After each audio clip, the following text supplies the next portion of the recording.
moment, West Indies cricket has bigger problems than losing the World Test Championship. We forgot to speak about him. Alzarri Joseph is missing in the test squad. Shamar Joseph, and then you have Jaden Seals. I do not think that they will be getting any kind of a home advantage, but playing away from Bangladesh's home is going to be an advantage. Because I will be keeping an eye on the captain because he has been lacking form and he is a very moment the top order starts to score runs, that this team will look a little bit better.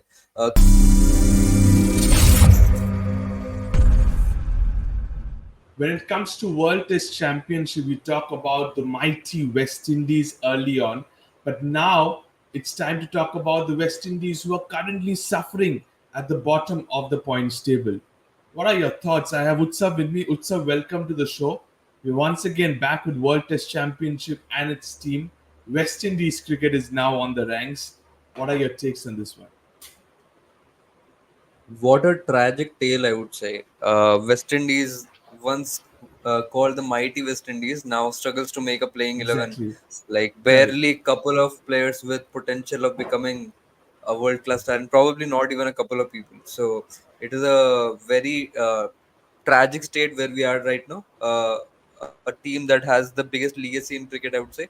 The inaugural champions, the first two editions of the World Cup, they were the champions, and such great players have come out of this side, come out of this part of the globe, and now it just seems like a like end of good times, I would say. There are like a Correct. lot of things that have been happening to revive West Indies cricket, but to be honest, it seems like it lost cause perhaps, or maybe uh, a thing that will take ages to recover. Yeah, absolutely. Even I think so because it's something like one department is good, the other is not, the other is good, the other is not, and they're not still flexible about when it comes to home conditions or away conditions. They do not have that squad right now. Early on in the days, we always used to speak, they had wonderful batters, wonderful bowlers. We know about the bowling section, but when we come to the points table, Utsav, lying at the bottom of the points table, no chances to make it to the top. I think so. No chances for West Indies anymore, despite they have two Asian countries to face. But I don't think so they're going to make it to the top of the table. No, I don't think they're going to make it. And I think at the moment, West Indies cricket has bigger problems than losing the World Test Championship. I think even they were not considering themselves to be a part of even the top five best test playing countries at the moment. Yeah, If you look at the test squad, it just seems like they're in shambles right now. And I think it is better for them if they focus on white ball, or especially the T20 format at the moment, and start making it consistently into the ICC events. That should be the next target for them instead of the World Test Championship, I believe. They have just that one win. Yeah, they just have that one win, and that has come at the Gaba. So one win, and that is the most historic one. But apart from that, a couple of draws. it was rather Shama Joseph special. We had always said Yeah. that. No, apart from But that, yeah, even there were a few guys with the bat who performed. Yeah, yeah. But talking about West Indies, you said that they should focus on the T20 format only. yeah. Was that an underachievement in this year's T20 World Cup at home that they couldn't make it to the finals?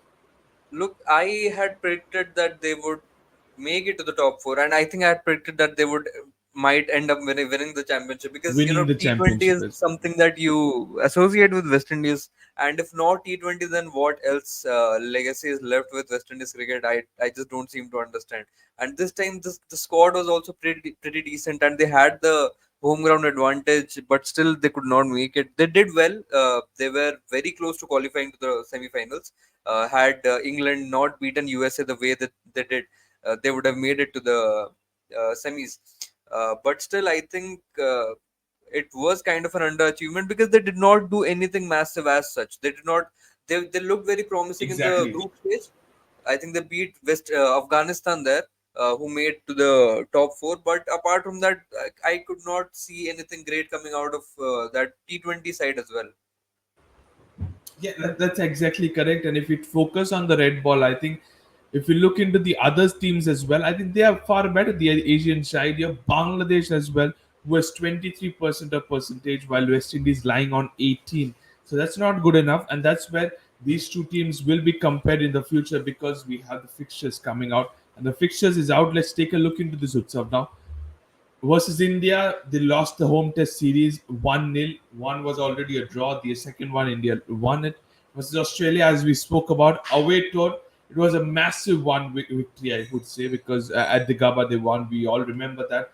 It was against England. It was a clean sweep away from home. At England, it was given. And then we had the recent one against South Africa. It was 1-0, where they won as well. South Africa won the series. Bangladesh and Pakistan coming up, two Asian sides. What are your thoughts? Can they sneak out a couple of victories out here? Yes, they absolutely can, because Bangladesh and Pakistan, both of them are not playing competitive Test cricket at the moment. Pakistan, I think, has been the biggest disappointment when it comes to Test cricket. They are a pretty lethal T20 side, even that did not do well in this T20 World Cup. But apart from that, the squad that they possess, especially for the likes of Babar Azam, who have become such a big name, Mohammad Rizwan, Sarfaraz Ahmed, still they just do not seem to be playing the brand of cricket that Pakistan should be playing. Uh, I don't know if they have just gotten the obsession of getting scoring hundreds and scoring piles of The runs. milestone. Uh, Yeah. yeah, milestones, and they have been making pitches like that. Just like I think 10-day Test cricket should be It's a the very, ideal for very Pakistan. flat wicket, just like we always used to see Hyderabad, where in the IPL Yeah, we had Sunrise yeah, Hyderabad. Very flat. That's even more flat. We were always used to watch out there itself. England took out a result. England defeated yeah. Pakistan in those conditions. So very flat conditions where you know that the first thing after the toss is happening, you know the team will bat first. But when you also know the most important result that is going to come out of this one is the draw, because it's very Exactly. flat deck. You will not expect the bowlers to compete. The batters will have a paradise, but it's not going to be easy to score runs. That's where you lose competition of getting a result. And I think Pakistan, do you agree the same as well? Pakistan is not yet ready for competitive test cricket. I don't think that their focus is towards Test cricket at the moment. I think that their So which focus format actually, is the focus on? I think they're focused on the T20 format, but I cannot say that because of the recent debacle that happened, losing to USA. But I just like they're not serious about it. Even the Qaeda Azam Trophy, they have the reputation has Are they gone down serious about severely. the ODI World Cup because they performed? Yeah, agreed. But they had a good ODI World Cup as well versus in India one. So are they really focused on white ball as a unit? I'm saying compared to a red ball, because once again, if we speak about the points table, they were not Pakistan as well are not that good enough, because they're lying in the bottom half of the points table with 36%. If they win all their games as well, whatever the fixtures is, they still cannot. There is a very slim chance of them making to the top two. Pakistan, Bangladesh, is this the best opportunity for West Indies to figure out the best playing 11, best playing 13, if you can say, moving on to the next cycle? Yes, I think Bangladesh, and the thing with Bangladesh is that they have a huge advantage playing at home. But the good thing about this series is that it is going to be played at the West Indies. So I think Bangladesh is not going to be as Yeah, formidable as they usually are at home.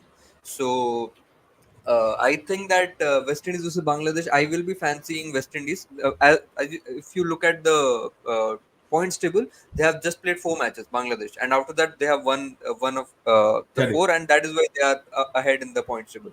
Apart from that, even I do not see a lot of differences within the Bangladesh Test side and the uh, West Indies Test side. I think it is going to be an equal kind of a battle, and I think And out it's of going to these be two, played at West Indies. So do you yeah. think, do you? I'm sorry to interrupt, but do you think home advantage will come into a factor for the West Indies against Bangladesh, though it's going to be played at the West Indies? No, I honestly I do not think that West Indies will get any home advantage because they're not playing that kind of cricket. Like South Africa came to the West Indies, they managed to salvage a draw. They almost won the next one. If they would have a good partnership, but they just do not seem to be there. Honestly, I do not think that they will be getting any kind of a home advantage. But playing away from Bangladesh's home is going to be an advantage, because if they play at Bangladesh, they do not have a chance. Correct, correct. That's true, that because they will fall under the spin trio Yeah. probably, or more for Bangladesh. But Pakistan on the other hand, it's an away tour at Pakistan, which even I would say that's where the pacers Jaden Seal, Shama Joseph, Gabriel, they can just exploit, because it's going to be very flat take at Pakistan. Yeah. So are you expecting a draw series at Pakistan, or an advantage towards Pakistan for the series against West Indies? I think that Pakistan will be managed to win one match and the rest will be draw. Because they have Abrar Ahmed, who has done good in flat decks, so you never know. I think that Pakistan will be able to get one win, and the rest matches will be a draw. Okay, but when it comes to the squad for the West Indies, after we are done with the fixtures, we have a debate that Craig Bradford is the captain. Mikael Lewis, we have seen a little bit of time opening up the order alongside Craig Bradford. Very good player of front foot, but very weak on the back foot. Then comes the inexperienced middle order, the top order, you can say. Alec Athanazi has been good. As he's talking about the GABA test, he was there as one of the stars with the bat. Kevin Hodge, KC Karti, Joshua De Silva, Jerem Backwood. Then you have Chandrapal as well. So if you look into this very inexperienced West Indies batting unit, and is that one of the factors that is making them falter when it comes to unsuccessful Test match wins? I think so. One of the reasons might be a lot of inexperience, but I think even the experienced guys are just there for the vibes. Jason Holder, Kimar Roach, and Shannon Gabriel just want to keep contributing to the West Indies cricket, and that is why they are part of the side. And you know, they are winning or drawing test matches just because of individual brilliances, not because of a combined team effort. And I think Yeah, that is a double-edged sword. correct. Of, I mean, that can be a good thing as well, because once these guys starts getting some kind of an experience, then we might be looking at something like Ali Katanaza is just a 25-year-old guy, and Mikel Lewis is just 24-year-old guy, and they are giving slight moment of brilliances where they are making a slight partnership. They are scoring 30 odd runs. The moment these 30 odd start becoming 60 or 70 is the moment we can say that West Indies cricket Correct, has exactly. built up. Absolutely, Yeah, because if but you look into the batters, that they have the skill set. It's good batters is just exactly the point you mentioned. Inexperience, contributing 30s and then playing a rash shot and getting out. If they contribute that in the 60s, then into the hundreds after a couple of years' time in experience, that's where you guys see West Indies performing better. Wicket keeping duties, I see only one, and that's the only person that has been doing the wicket keeping for the past year, Joshua De Silva. Yet an experienced candidate, but once again throwing away his wicket, and that's what disturbing the entire middle order. Jason Holder has been one of the top run getters for West Indies in the recent past. So, what about you when it comes to West Indies as a batting unit? What should be their game plan? and I think like I was looking at this side and I just found a huge lack of potential when it comes to batting. Honestly, Craig Bradford has been around for a very long time. He I think debuted in 2011, and he has been playing a couple of test matches here and there every single year. And I think this year is one of his worst years going on. He could not contribute anything against the South Africa series or in the England series as well. But I would want to ask you. We have seen Chandrapal, we have seen other batters as well. We have seen Pujara in our country as well.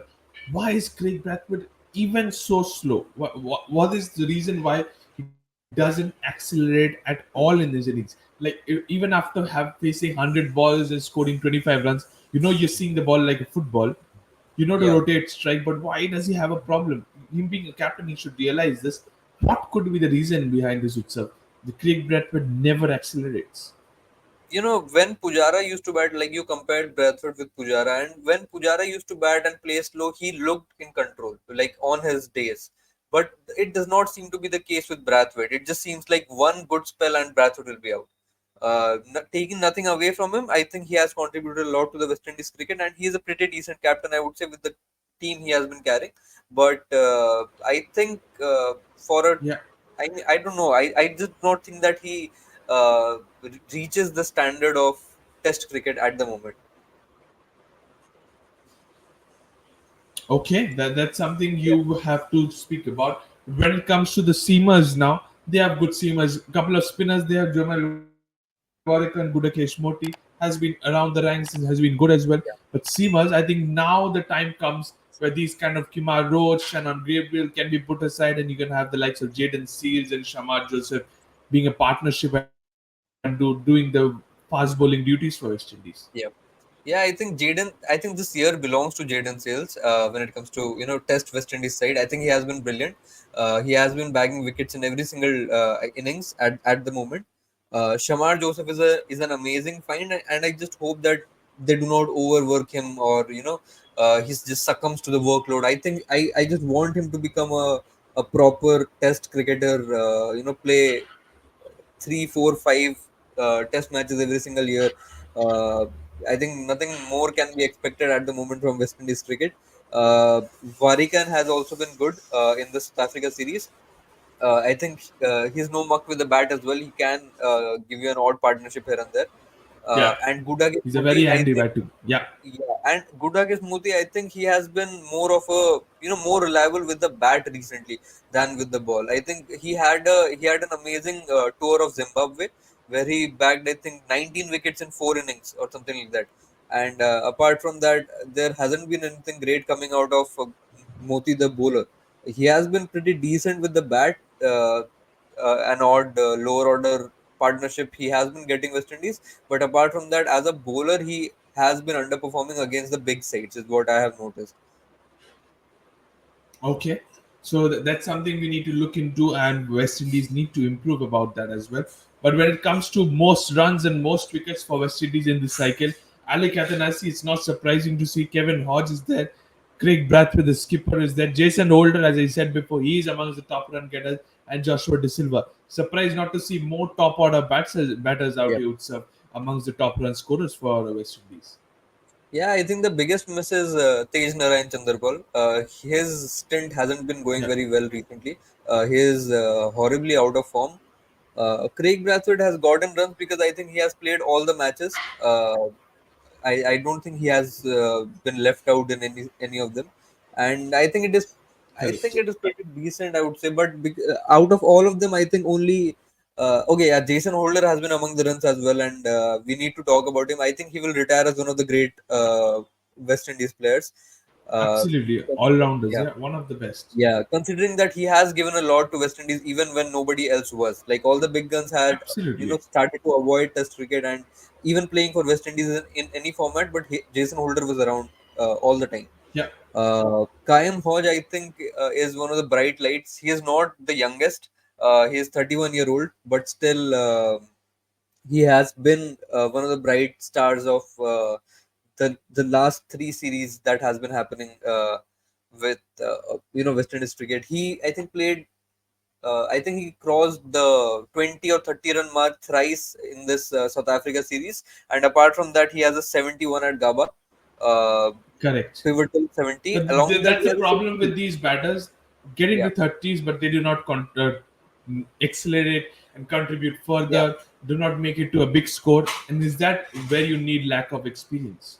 The conversion rate is very poor of the West Indies cricketers, and I think in the last three series there has only been one centurion, and that is Kayam Hodge, and that is the reason he's at the top right now. He has a 70 at he has a 50 at Edgbaston, he has a 120 at Trent Bridge.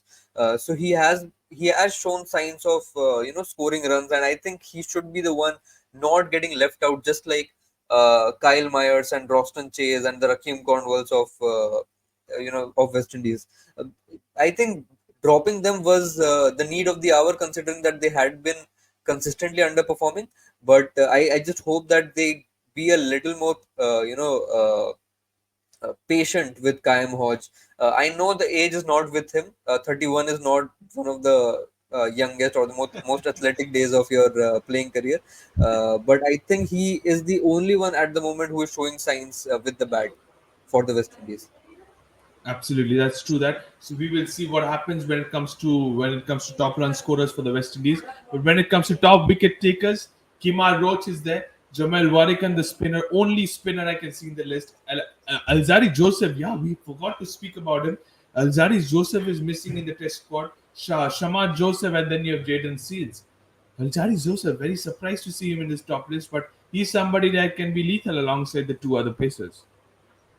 Yeah, I think Alzari also gives you a lot of batting. I think he has developed his batting thing as well. So I Yeah, think there are a lot of players who can make a pretty decent side, especially if you are playing against Bangladesh at home or Pakistan away from home. I think they can make a pretty decent 11 or 15, but I just do not think who will be available at what time, because you just cannot find Alzari Joseph. I think a tour, South Africa coming to West Indies is a pretty big fixture, and if Alzari is not yeah, available there, I just do not know where correct. he is right now. So is that Very, something to do with what has been happening with West Indies cricket board?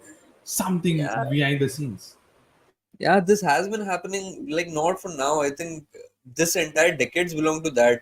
The last 10 years, West Indies players have not been available. I do not like, a lot of politics is involved. The paycheck is very minimal. But I think they should just take it as a national duty. But you cannot even impose that on anyone. Like, Correct. who is an Indian to say a player from the Caribbean to represent West Indies and see it as a national duty rather than earning money in some other league? Uh, Exactly. yeah, so that problem has existed for a very long time now, and with the likes of Darren Ganga and Darren Sammy trying to improve things, I think that might change a bit. But honestly, I do not see things getting back to normal anytime soon. If you look at it, Kimar Roach cannot be your highest wicket taker, man. I think he has been, like, he has been playing for West Indies before I started watching cricket. Long. So that is, yeah, that is just not right, man. I Okay, if you take India's charts and if you see Ishan Sharma being the highest wicket taker, it will not be positive signs. You need new guns to come. Yeah, and I think that is what West Indies has been lacking on. Shamar Joseph and Jaden Searles, I think, are the ones who should be, uh, we should keep an eye on. Varikan has been good as a spinner. He Absolutely. can bowl multiple overs, like 30 or 40 overs in a session. Sorry, in an innings, and I think that is what resulted into 22 wickets. But because as a bowler, I do not see anything special. Uh, he's not Yeah, disturbing the batter's rhythm, but he is getting the wickets as most spinners do. So yeah, Shamar and Jaden Sauls may be the ones who we might exactly. keep an eye on. Apart from that, nothing much coming out of it. Yeah, absolutely. It's the future to watch out for. Shamar Joseph, Jaden Seal, maybe in partnership with Alzari Joseph a little bit as well. Jomal Warikan, we have seen he's handy with the bat. In the recently concluded series with South Africa, I think he was underbowled a little bit, but still 22 wickets. That's impressive, to be honest. And Kima Roach, the vast experience playing since a decade now, we have already spoken about. He is there amongst the ranks, but it's time now to give it to the youngsters who will now rule the West Indian pace bowling unit as well. When it comes to captaincy, Craig Brathwaite, we've spoken about him. The numbers are very impressive. 35 matches as a captain for West Indies in Test match cricket, 2,155 runs, best score of 182, but average is 32. Consistency as an opener is something that needs to be improved. Average of 32, can he make it to the 40s? I know it's high time now, but can he convert that into 40s? Can he get big scores on the consistent basis? I just believe that this average is pretty deceiving, considering that these 35 matches have come over the last 14 years. So, like, what is the average number of test matches that he has been playing every year? I do not know what his performance was in 2023 and 2022, but this year has been very underperforming when he got the biggest of opportunities. Like, he went to Australia, he went to Yeah, England, and South Africa came home. He has lost his form or just not been able to perform is up for debate. I think correct. the next two series is going to be very lethal for him and very pivotal for him, considering the team needs him a lot. And I think if he performs, then there is a very high chance of them producing results. Uh, Yeah, I think that their only target at the moment would be to not finish under Bangladesh. So I think they would try to finish above Bangladesh because it is in their reach. They can beat Bangladesh and go above them immediately. yeah, yeah, So yeah. yeah. So I think the Bangladesh series is something that they will be eyeing at the moment, considering the situation in Bangladesh is also not very great at the moment, and I think West Indies has the biggest chance of making a slight comeback in the West Indies in the red ball format as well. format. Okay, so West Indies versus Bangladesh. There is also a series coming up at the home of West Indies. So that is a massive opportunity as per Utsav. When it comes to West Indies defeated Bangladesh and moving up the ranks. But when it comes to the players to watch out for, here are the five players I have chosen: Jason Holder, Jamal Warrican, Alec Athanazi, Jaden Seals, and Shamar Joseph are my five players. Unfortunately, no captain Craig Brathwaite. Any discussions, Utsav? Any changes for you? Anyone you want to take it out, take it in? Mm. Yeah, they might be the top performers, but I do not think that I will, like, personally, I will be keeping an eye on them. I will be keeping an eye on the captain because he has been lacking form, and he is is a very pivotal guy in this side. And I think if the captain starts scoring runs, the team will just get up. If you look at the South African side, Temba Bavuma was not scoring runs, and they struggled at the West Indies. Um yeah, apart from But that, like you said that the yeah, conversion rate of Craig Bradford is not ideal. That's the reason why and also you said that in this team, individual brilliance is what gives them success. So don't you think these players which are there, if they do not perform, these five players yeah, especially, will Craig yeah. Bradford himself will he be able to take all the responsibility on his shoulders? I agreed what you just said. I think these five guys will be very pivotal if West Indies have to produce any results. But I think that they will be giving. I just do not think that they will be underperforming in both the series. Yes, you need to keep an eye on them. Warikan has been amazing. So has been Sales and Shamar Joseph.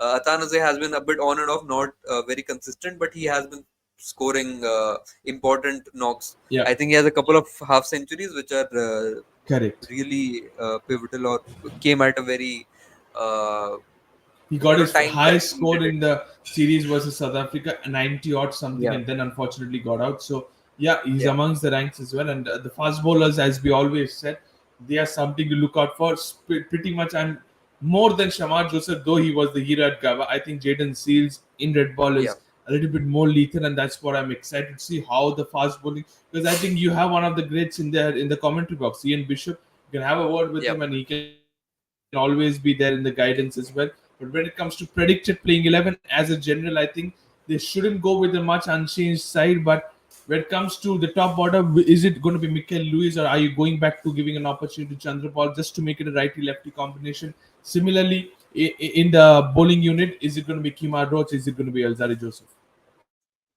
I think we can. I'm just not sure about the availability of Azari Joseph at the moment. I don't know what is keeping him outside. I don't know if he's playing a league or just recovering from an injury. But whoever is available, Kimar Roach has been producing results, and I think there is no point of keeping him outside. Age cannot be a factor if you are playing in a team which is currently in shambles. So I am okay with playing whoever is available because unfortunately there isn't a lot of choices with Darren Sammy at the moment. Coming to the batting, I think the moment the top order starts to score runs, that this team will look a little bit better. Craig Brathwaite, Tej Narayan, Chandrapal have not been up to the mark in the last few years, and Mikhail Lewis is something that they have taken a punt on. I think Lewis is just I think he's 20. Yeah, he's 24 years old. He has a 50 at Edgbaston and just five test matches Yeah, under his back. So either they can, see him as a future prospect or just go back to Tej Narayan Chandrapal, who has not been producing results again. So I think I'm okay with this playing 11. The middle order gives me more confidence than correct. the top Same order, here. unfortunately. Same here. Uh, Absolutely. You yeah, have the holders, you have the De Silva, you have the Jomal Warrican. They give the stability in the middle order, according to me as well, more than the inexperienced top four, top five rather. And Craig Bradford yeah, is that if he can take responsibility to his shoulders, bat along with the other youngsters at the middle, that's where they will get responsibility. And that's where you will see, as he's spoken before, the conversion rates going up. That's done and dusted when it comes to West Indies squad analysis as well. Thank you so much, Utsav. Thank you to all the viewers as well for watching this. No chance for West Indies in the WTC when it comes to moving up the ranks. No problem. We will see what happens in the next cycle. They will focus on the white ball format, as we said, lethal side as well. Thank you to all the viewers for watching this video. Don't forget to subscribe to Fifth Umpire. Press the bell icon as well. Thank you so much. Bye bye.